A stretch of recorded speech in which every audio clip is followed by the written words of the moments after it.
ಅವ್ರು ಒಪ್ಪಿಲ್ಲ ಅಂದ್ರೆ ನಾವು ಮದ್ವೆನೇ ಆಗಕ್ಕಾಗಲ್ಲ. ಮಾ ನಾನು ನಿನ್ನ ಮದ್ವೆ ಆಗ್ಬೇಕು ಅಂತ ಅನ್ಕೊಂಡಿದ್ದೀನಿ. ಹಾ, ತೊಂದ್ರೆ ಇಲ್ಲ, ನಮ್ಮ ಮನೆಯವ್ರ ಹತ್ರ ಮಾತಾಡಿ ನಾವು ಒಪ್ಸ್ತೀನಿ.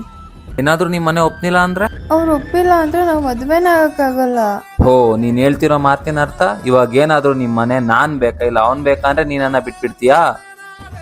ಹಾಗಿದ್ರೆ ನೀನ್ ಈ ತರ ಮಾಡ್ಬೇಕು ಅಂತ ಅನ್ಕೊಂಡಿದ್ರೆ ನೀನನ್ನ ಸ್ಟಾರ್ಟಿಂಗೇ ಬಿಟ್ಬಿಡ್ಬೇಕಾಗಿತ್ತು.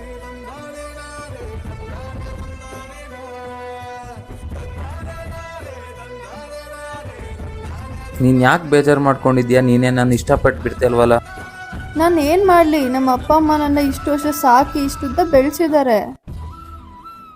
ನನಗೆ ಇಷ್ಟು ಚೆನ್ನಾಗಿರೋ ಬಟ್ಟೆ ಕೊಡ್ಸಿದ್ದಾರೆ, ಅಷ್ಟು ದೊಡ್ಡ ಸ್ಕೂಲು ಕಾಲೇಜು ಎಲ್ಲದರಲ್ಲೂ ಓದಿಸಿದ್ದಾರೆ. ನೀವ್ ಹೇಳ್ತಿದ್ದೀರಾ ನಮ್ಮ 2 ವರ್ಷದ ಪ್ರೀತಿಗೋಸ್ಕರ ಅವ್ರನ್ನ ಬಿಡ್ಬೇಕಾ?